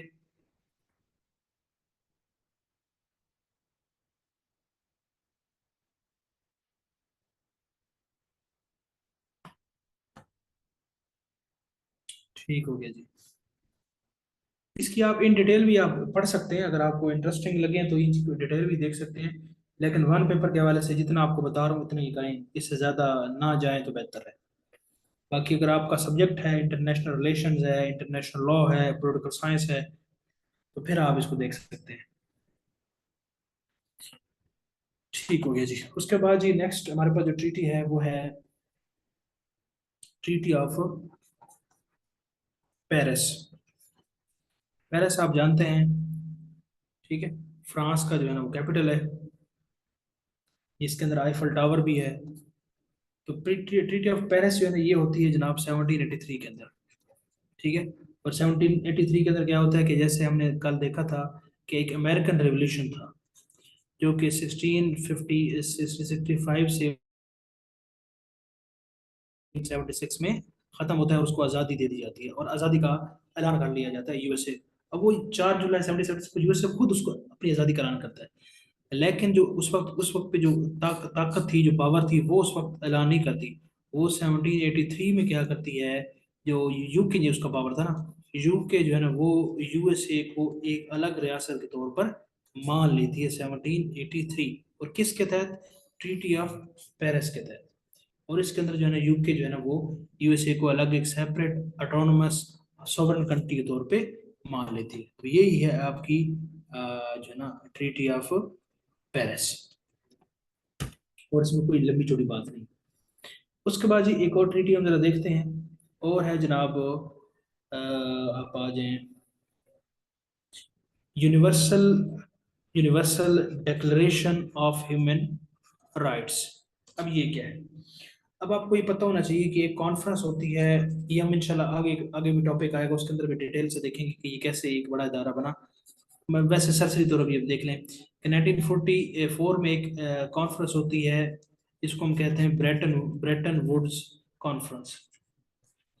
उस कॉन्फ्रेंस के तहत क्या होता है कि यूएनओ जो है ना वो बनाई जाती है 1945 के अंदर, यूनाइटेड नेशन ऑर्गेनाइजेशन। तो ये बनाई जाती है, इसका फिर चार्टर जो है ना वो बनाया जाता है 24 अक्टूबर को। 24 अक्टूबर को यूएनओ का चार्टर, यानी कि चार्टर मतलब उसका कैसे वो काम करेगी, उसका आयन क्या होगा, उसका सारी फंक्शंस क्या होंगे, वो सारा उसको चार्टर कहते हैं ना। तो 24 अक्टूबर को यूएन चार्टर डे भी कहते हैं। तो ये तो हो गया। अब इसके अंदर उस वक्त बनाया गया, इसके अंदर ह्यूमन राइट्स के हवाले से ना एक बहुत अहम दस्तावेज जो है ना वो 10 दिसंबर 1948 के अंदर शामिल की गई, और उसको यूएनएचआर कहते हैं, universal declaration of human rights. 10 दिसंबर 1948 को जो यूएनए का चार्टर था ना उसके अंदर जो ह्यूमन राइट्स है इंटरनेशनल किस्म के वो शामिल किए गए, और ये बहुत एक अहम ट्रीटी, एक ट्रीटी तो नहीं है, ये एक इम्पोर्टेंट एक डॉक्यूमेंट था जो कि इसके अंदर शामिल किया गया। और फिर जो भी कंट्रीज जिन्होंने यूएनओ की मेंबरशिप ली उनके लिए ये बाइंडिंग था कि जितने भी यूएनएचआर ने ह्यूमन राइट्स डिक्लेयर किए हैं वो तमाम के तमाम वो कंट्रीज भी अपने आयन के अंदर उसको शामिल करें। तो हमारे आयन में 8 से 28 तक के जो आर्टिकल्स हैं वो फंडामेंटल राइट्स को डील करते हैं। तो वो इसी जो यूडीएचआर है इसी से डिराइव्ड ही है। ठीक है। तो ये एक इम्पोर्टेंट डॉक्यूमेंट था जो कि 10 दिसंबर 1948 को यूएनओ की जो चार्टर है उसके अंदर शामिल किया गया। इसी वजह से जो 10 दिसंबर है इसको पूरी दुनिया में ह्यूमन राइट्स डे के हवाले से मनाया जाता है। अब ये इंशाल्लाह कभी मेरे पास अभी तो इस सेशन में वक्त नहीं है, तो मैं इस पर वीडियो बनाऊंगा कि ह्यूमन राइट्स होते क्या है, इंसान के जो इंसान के हकूक होते हैं ना वो ये कितनी ज़रूरी और इंतहाई अहम तरीन चीज़ है ये, और इसके ये कैसे बनते हैं, और इसके लिए एक इंसान ने ये जो यूएनएचआर तक पहुंचने तक का जो सफ़र है उसके लिए कितने लोगों ने कितनी बड़ी बड़ी कुर्बानियां दी हैं। हमें इसके बारे में कुछ नहीं पता, हमें क्योंकि ये गिफ्ट में मिल गए हैं इसी वजह से हमें इसकी कोई कदर नहीं है, हमारी रियासत को कदर नहीं है, हमारे इदारों को कदर नहीं है, हमारे लोगों को कदर नहीं है। तो इंशाल्लाह इसकी तारीख में इंशाल्लाह किसी में उसमें लेक्चर में कवर करने की कोशिश करूँगा। तो खैर अभी आपको बताना क्या है कि ट्रीटी ऑफ ये जो ट्रीटी तो नहीं है, ये यूडीएचआर है, universal declaration of human rights. 10 दिसंबर 1948 को एक डॉक्यूमेंट जो कि यूएनए के चार्टर में शामिल किया गया, और यूएनओ का जो बनी है वो 1945 में बनी है। 24 अक्टूबर को उसका चार्टर आया था, और ब्रेटन वुड्स कॉन्फ्रेंस ये 1944 में हुई थी, और उसके अंदर उसके तहत ये यूएनओ बनी थी। तो यही आपका यूडीएचआर है। उसके बाद जी यहाँ तक हो गया। एक और इम्पोर्टेंट डॉक्यूमेंट है, वो भी आपको पता होनी चाहिए, वो भी अक्सर किसी न किसी पेपर में पूछ लिया जाता है, वो है जनाब ओस्लो अकॉर्ड्स। ओस्लो अकॉर्ड्स क्या है, जैसा कि आप जानते हैं कि जो इसराइल है और जो पैलेस्टाइन है इसका एक सवेयर इशू है जो कि चल रहा है और 1948 से चल रहा है। ये भी एक इम्पोर्टेंट टॉपिक है, ये भी किसी दिन इंशाल्लाह हम कवर करेंगे। और इसके अंदर ये इसराइल और पैलेस्टाइन के आपस में एक कॉन्स्टेंट किस्म की जंग है। तो इसको इसको इस पे पीस लाने के लिए, इस पे अमल लाने के लिए एक वायदा किया गया ओस्लो। ठीक है, ओस्लो जो है ये एक कंट्री है, कैपिटल है एक कंट्री है नॉर्वे, नॉर्वे का कैपिटल है ओस्लो। ठीक है, यहीं पे आपको प्राइज, कौन सा प्राइज है, पीस प्राइज है ना, नोबेल प्राइज है, वो भी यहाँ पे दिए जाते हैं। तो ये ओस्लो अकॉर्ड्स ये 1993 में जनाब एक वायदा होता है जो कि किसके दरम्यान में होता है, इसराइल के अंदर होता है, और पीएलओ एक तंजीम है, पैलेस्टाइन लिबरेशन ऑर्गेनाइजेशन, ये एक तंजीम है जो कि पैलेस्टाइन को रिप्रेजेंट करती है। तो इसके दरम्यान एक मुआहदा होता है जिसके तहत पीस लाने की कोशिश की जाती है जो कि 1993 में होता है। अल्टीमेटली ये नाकाम हो जाता है, लेकिन आपको ये पता होना चाहिए कि ओस्लो अकॉर्ड्स कब आए थे, किसके दरम्यान थे, क्या मकसद था। ठीक हो गया जी। इसके बाद एक और है हमारे पास ट्रीटी, उसको हम कहते हैं पेरिस एग्रीमेंट। पेरिस एग्रीमेंट ये रीसेंट है, ये 2015 में ये हुआ था, ओबामा एडमिनिस्ट्रेशन थी, उस वक्त ओबामा यूएसए के सदर थे, और उसमें जनाब क्या किया, पेरिस एग्रीमेंट एक साइन किया पेरिस के अंदर, जिसके अंदर जो क्लाइमेट चेंज है इसके बढ़ते हुए खतरात पे बात की गई, और बताया गया कि जो बड़े बड़े कंट्रीज हैं वो कैसे CO2 की जो इमिशंस हैं, कार्बन डाइऑक्साइड की जो इमिशंस हैं उनको कम करने की कोशिश करेंगे, और वो कैसे जनाब जो ग्लोबल वार्मिंग है उसके इफेक्ट से बचने की कोशिश करेंगे, प्लांट्स को बढ़ाने की कोशिश करेंगे, और कौन से जो चेक्स एंड बैलेंसेस है उनको इस्तेमाल करेंगे, और जिससे जो हमारा जो एनवायरनमेंट है या जो क्लाइमेट है उसको बेहतर बनाया जा सकेगा। तो ये पेरिस एग्रीमेंट था जो कि 2015 में हुआ, और इसके अंदर ये क्लाइमेट रिलेटेड मैटर्स डिस्कस हुए। हाँ जी बताइएगा, यहाँ तक सबको क्लियर हो गया जी। पेरिस एग्रीमेंट हमने अभी पढ़ा है, यूएनएचआर पढ़ा है, ओस्लो अकॉर्ड्स पढ़ा है, Magna carta, treaty of Versailles, treaty of Westphalia, ये हाँ जी, बताइए जी, किसी का कोई सवाल है तो पूछे। इंडस इंडस वाटर ट्रीटी भी है, वो हम पाकिस्तान स्टडीज के अंदर पढ़ चुके हैं। वो भी है बिल्कुल, वो पाकिस्तान से रिलेटेड है। इंटरनेशनल तो स्पेक्ट्रम नहीं है, वो हमारे पाकिस्तान से रिलेटेड है, वो भी ट्रीटी है जो कि पाकिस्तान और इंडिया के दरमियान में है, वर्ल्ड बैंक ने कराई है 1960 में। वो हमने पाकिस्तान स्टडीज के अंदर पढ़ी है। हाँ जी, बताइएगा, सबको क्लियर हो गया है?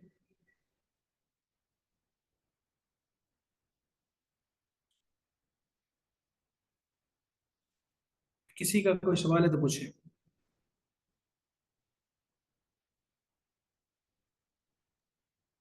सर अगर ये वर्ल्ड वार 2 अगर ना होती तो क्या सर पाकिस्तान और इंडिया सर आज़ाद होते सर?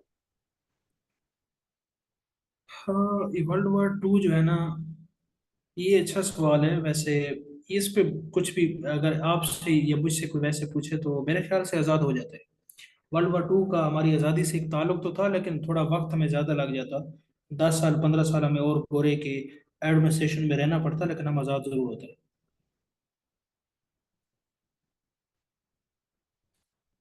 देखें ना, आप डेमोग्राफिक्स को देखें। 25% आपकी पॉपुलेशन है पूरे भारत के अंदर मुस्लिम्स की। तो आप 1/4 ऑफ एक कम्युनिटी हो और वो कह रही हो कि हमने अलग मुल्क लेना है, आप कैसे वहां पे सर्वाइव कर सकते हैं ना? वो कंट्री आपको कंटेन कर ही नहीं सकता। 25% एक बहुत बड़ा नंबर है।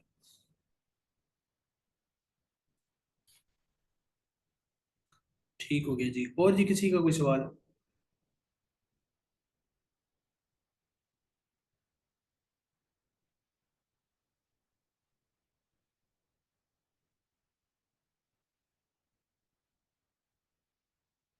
चलें, ठीक है, अपनी ईमेल मुझे भेज दें। बाकी सबको क्लियर हो गया जी?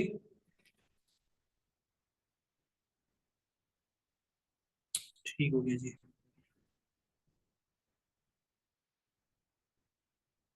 इस्लामिक रेवोल्यूशन भी ईरान के अंदर आया है, इतना इंपॉर्टेंट नहीं है। बस पता होना चाहिए कि इस ईरान के अंदर आया, 1979 में आया है। और जनाब उसके क्या वो थे, इतना ज्यादा नहीं है। आप वैसे इसको कर लें, कोई नहीं है। बाकी मैंने जैसे आपको बताया ना, ये जीके है, और इसमें एक रफ बाउंड्री बनाने की कोशिश की जाती है। बाकी हतमी तौर पे कितनी चीजें हैं वो इसके अंदर शामिल हो जाएंगी, बहुत कुछ है। लेकिन जो मोटी मोटी चीजें हैं ना, वो हम इसमें पुट अप करने की कोशिश करते हैं। ठीक हो गया जी। एक और टॉपिक पढ़ लें।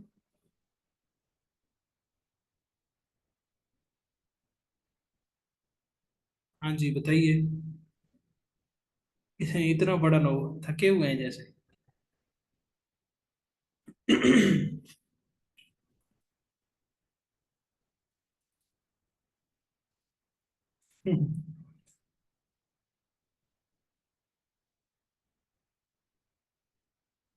जी बस क्या करें, बस यही तो कुर्बानियों के दिन हैं।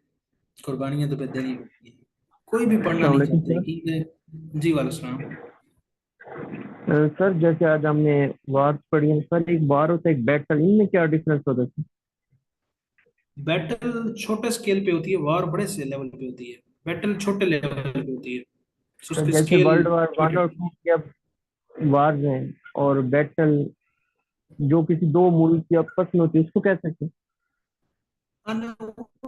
को वॉर भी कहते हैं। यानी बैटल हुई ये चीज होती है बिना तो पे, जो एक लिमिटेड स्केल पे हो, जिसकी जो डैमेज हो वो कम से कम हो, उसको बैटल कहेंगे। ठीक है सर। ठीक है ना? अब देखें ना आप, इस्लाम की जितनी भी वार्स हैं ना, हम उनको बैटल कहते हैं। बैटल ऑफ बदर, बैटल ऑफ उहद, उसकी वजह है कि वो लिमिटेड लेवल पे थे। शोहदा हैं या जो काफरीन है वो मारे गए, तो कम तादाद थी ना उनकी, 1000 थी, 2000 थी, तो ये बड़ा एक छोटा नंबर है। जहाँ पे बिलियंस की बातें हैं, वो तो एक बड़ा नंबर है। सर जैसे अब इसराइल और फलस्तीन में हो रहा है, तो इसको ये बैटल है या वार है? ये तो वार है जी, ये तो बहुत बड़ी वार है। इसमें तो देखें 50,000 के करीब तो कैजुअलिटीज हो चुकी है। ये तो वार है ना ये तो। हाँ, इन्होंने जो बताया, जीशान ने बिल्कुल सही बताया कि वर्ल्ड वॉर 2 के अंदर छोटी छोटी बहुत सी बैटल्स हैं, छोटी मोटी लड़ी गई हैं। हाँ जी, ये अच्छी टर्म जो इन्होंने इस्तेमाल किया उसको माने, ये जेनोसाइड है। जेनोसाइड यानी कि पर्टिकुलर एक कम्युनिटी का या एक खास रिलीजन से जिसका ताल्लुक है उसको मारने की कोशिश की जा रही है। तो ये जेनोसाइड है, ये तो बहुत बड़ा जुल्म है जो वहाँ पे किया जा रहा है। लेकिन हम मुसलमान जो है ना वो अपने अपने मामलात में हैं और अपने मफादात में हैं, अपने एक दूसरे के साथ शिया सुन्नी में हम आपस में लड़ रहे हैं, तो हम किसी से क्या लड़ेंगे। हाँ जी, एथनिक क्लिंजिंग भी है बिल्कुल। उसामा ने लगता है कि डॉन पढ़ना शुरू कर दिए।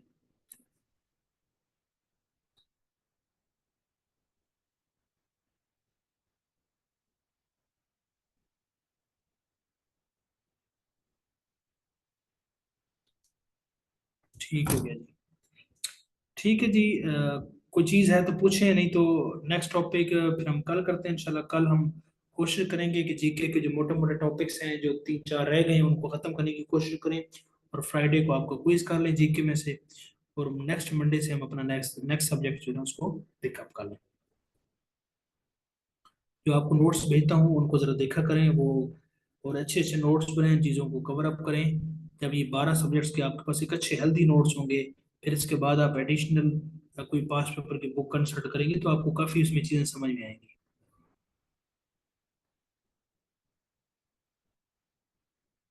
ठीक हो गया जी। किसी का कोई सवाल है? नहीं मान,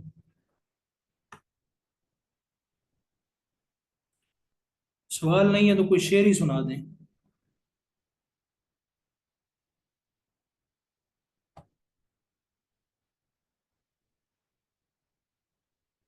कहाँ है नईम? नईम को शेर सुनाए कोई।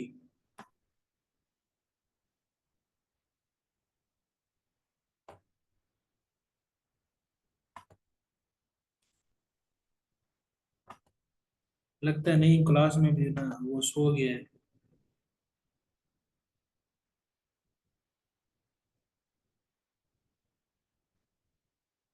चलो ठीक है जी, अगर किसी का कोई क्वेश्चन नहीं है तो फिर हम इसको क्लोज करते हैं।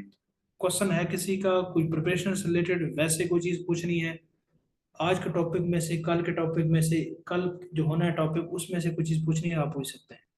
प्रिपरेशन के हवाले से कोई सवाल है वो भी पूछ सकते हैं।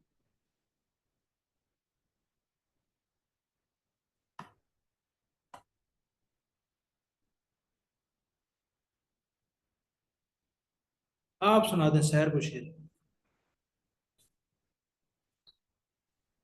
सर वो शेर है कि अगर आ सको तो इन पत्थरों पर चल कर आओ, अगर आ सको तो इन पत्थरों पर चल कर आओ, मेरे घर के रास्ते में कोई कहकशां नहीं है।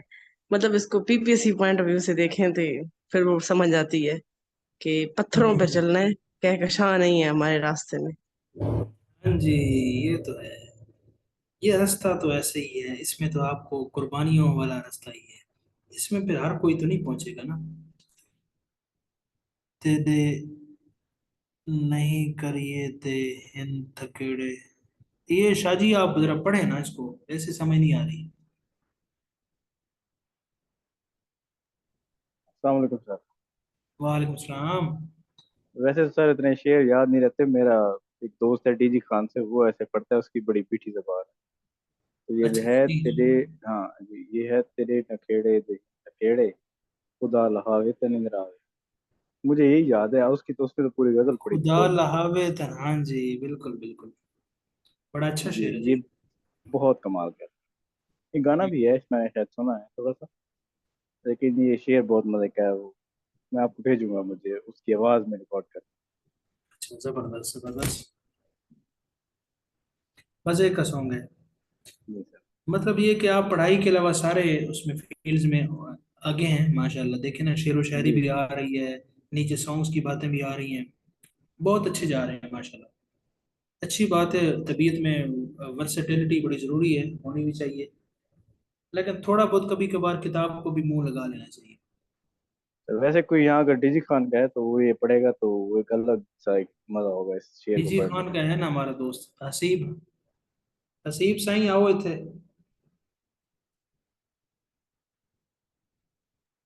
जी सर। हसीब, ये आपका निजी खान इलाके का जिक्र हो रहा है, ये शेर जरा अपने अंदाज में सुनाए। जी सर, ये सराकी का शेर है तो मैं पढ़ देता हूँ इसे। जी तेरे इरशाद। तेरे नखेड़े देहिन थकेड़े खुदा लहावे तनिंद रहावे। वाह जी वाह, क्या बात है। ये देखे ना अपने खूबसूरत अंदाज में, एक दफा दोबारा दोबारा। तेरे नखेड़े देहिन थकेड़े खुदा लहावे तनिंद रहावे। वाह जी वाह। हसीब ने तो आज जो है ना वो महफिल लूट ली है। सर असल में ना ये सराइकी एक्सेंट में है ना, तो इसलिए ये जो उर्दू एक्सेंट था ना, अभी वो पढ़ रहे थे सैयद नबील, तो वहाँ उस पर ना वो सूट नहीं कर रहा था। जी जी, बस ये फिर जिसकी प्योर सराइकी है ना, जिस तरह डीजी खान, मुजफ्फरगढ़, मुल्तान, तो आपकी सराइकी, हमारी भी सराइकी है, लेकिन हमारी सराइकी उस तरह नहीं है जो अंदाज आप सबका है। बड़ी आपकी तो ज्यादा मीठी सराइकी जी सर ऐसे ही। है जी। इतनी मीठी है कि वो जो है ना, वो वहाँ पे जो क्या नाम है, वो गैंग है, वो भी वहाँ पे इतना खुश हैं, वो भी कहीं बाहर जाने की कोशिश नहीं करते, वो भी वही हैं मुजफ्फरगढ़ में और डीजी खान में। हमारे पास सर इधर नहीं है डीजी खान में, वो रहीम यार खान वाली साइड पर होते हैं। अच्छा जी, वो दूसरी तरफ एक छोटू गैंग होता था किसी जमाने में, वो इधर नहीं था डीजी खान में। नहीं वो मेरे ख्याल में इधर नहीं था, वो रहीम यार खान वाली साइड पर हो, तो वो भी तो डीजी खान के इलाकों में होगा, जो पहाड़ी इलाके हैं वहां पर। ये तौसा की अच्छा साइड जो है ना, वो दरियाई साइड है ये। अच्छा, वो फिर ट्राइबल एरिया जो पार्टा है उसमें आ जाएगा। जी जी सर ऐसे ही। ठीक हो गया, ठीक हो गया। कभी आपके पास जनाब आपसे फोर्ट मनरो देखेंगे हसीब फिर। इंशाल्लाह सर इंशाल्लाह, वो तो डीजी खान का वो तो बलोचिस्तान के साथ लगता है सर। बस वही ना, फिर आप थोड़ी देर बाद आप कहेंगे कि मैं तो सारी तरह मुजफ्फरगढ़ में रहता हूँ, मैं, हम नहीं आ रहे, परेशान ना हूँ। सही है सर, आप इधर ही आ जाए तो से मेरे पास सर। अच्छा अच्छा, तो साहब ठीक, ये ना हो फिर मैं वहां पहुंचूं और सर मैं तो इधर जो है ना वो खटमंडू में आया हुआ हूँ। नहीं नहीं सर, फुल कवरेज देंगे आपको इंशाल्लाह। अच्छा अच्छा, ठीक हो गया जी, ठीक हो गया जी। किसी का और कोई सवाल है? इंशाल्लाह जरूर कभी चक्कर लगा तो हसीब आपसे मुलाकात होगी। इंशाल्लाह सर इंशाल्लाह। इंशाल्लाह। जी, मियाँ वाली तो हमारा समझो अपना शहर है, मियाँ वाली तो। हारून आपने भी कहना है कि मैं जनाब अभी इधर आया हूँ, बस्ती मलूका वाली में डीजी खान आया हूँ सर। ठीक है, ठीक हो गया जी। आई थिंक सो किसी का कोई सवाल नहीं है।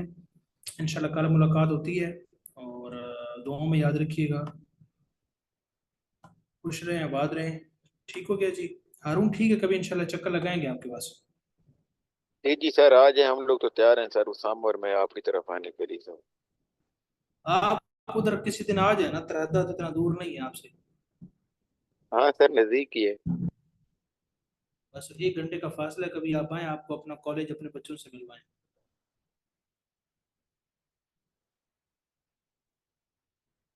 ठीक हो गया, ठीक हो सर गया वो जी। हम लोगों ने सर हिस्ट्री में दाखिला लेना है, तभी आपके कॉलेज में आ रहे हैं सर। हिस्ट्री में? जी सर। हमारे कॉलेज में? जी जी सर। आ जाए, हमारे कॉलेज में आ जाए, फिर तो ज़्यादा अच्छी बात है। फिर तो आप जो है ना कॉलेजेस में, वैसे आजकल जो है ना वो बच्चों को पेरेंट्स आते हैं, वो कहते हैं कि जनाब हम तो सर बीएस करेंगे, हम तो यूनिवर्सिटीज में बड़ी बड़ी में जाएंगे, ये है वो है। वो तो फिर कदरदान को पता होता है ना चीज़ का।